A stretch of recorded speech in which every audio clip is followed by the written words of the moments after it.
but you never know who you're supposed to be an example to. In 2005, my door was kicked in by the Allen Police Department. They assumed I was selling drugs. I was not. I went to church, I tithed, I didn't cuss. I was pretending to be somebody that I wasn't. I was overcompensating for some insecurities that I had. Police kick through my door. They don't find a single drug. They find a gun that was my father's. They arrest me. Next thing you know, a couple years later, I got to go do time in prison. I walked into Seagoville FCI and immediately said, "Why have thou forsaken me? I finally found you. I finally start giving it to you. I finally start acting the right way, and I'm in this place." A couple months later, my wife, she's cheating on me, sends me a letter. She destroyed everything I owned except for books. I still have those books in my house today. You know why she didn't destroy my books? Because dumb motherfuckers don't read. Those things that she destroyed of mine, those books, the knowledge in them, replace all that and then some. I got a 15-month sentence, about 13 months into a 15-month sentence. There's a big, huge Mexican that walks downstairs, knocks on my door, my cell, and says, "Wawa wants to see you." I don't know what Wawa is, but I live in a gang building. I gotta be one of the only dudes in there that ain't gangs. My two guys that lived across the way from me were Dirty White Boys, which is like a prison gang. There were two Crips next to me on the other end, the other guy's over here. This guy tattooed on his face, before that was a rapper thing. I mean, just everything you would be scared of in prison. I followed this guy upstairs.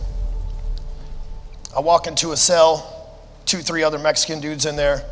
A guy named Wawa says, "Hey man, I heard that you can maybe help us with this money situation we got. We got a little money. I get out of here in a couple of years. I want a legit life. I don't want to deal with this no more. I've done 17 years in this motherfucker. I don't ever want to go back." I'm like, "Well, I can help you launder some money. I mean, what are they gonna do, put us in prison? We already here, dog." So I start helping these guys, teach them what books to read, show them what's possible, give them some information. Before I leave, this guy Wawa, the gang leader of the prison, says, "Hey man, can I have your address so we can stay in touch?" I don't got a phone number because I've been in prison. I don't really like my parents, so I give them my parents' address. My mom, about every 2 or 3 months, would call me and go, "That guy you gave our fucking address to wrote another letter." One day I get an email from him that says, "Hey man, they let me out in a couple of weeks. I want to come work for you.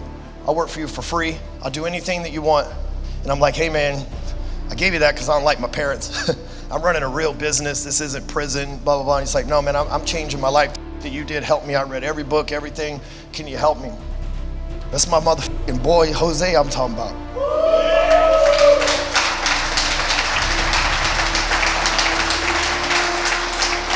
But it gets crazier. December, I buy this ranch. Buy it from a guy named Jimmy Ward. He goes, "All right, well, let me show you the property and how all this works," okay? Takes me out, we're on the property. And there's 2 dudes working on this property, ranchers, the cattle hands. One of them looks really familiar. I go back a week later. I'm there every week. I go back a week later, and the one guy that I'm talking about that looked really familiar is by himself. And I said, "Hey man, let me ask you a question." This guy's a biker guy. He's got traps twice the size of mine. He's probably 65, 70 years old. He got a bad knee, but just a jacked up dude, biker. One time I told him to take my 4-wheeler. He goes, "If I'm gonna get on, I gotta take my jacket off." He's like that motherfucker. I said, "Hey man, let me ask you a question. You ever been to Seagoville, Texas?" He said, "Buddy, if you're asking me, I guess you've been there too, huh?" I said, "Yeah, I have. And I know you were the shot caller for the Oklahoma boys when I was in there." I said, "But guess what?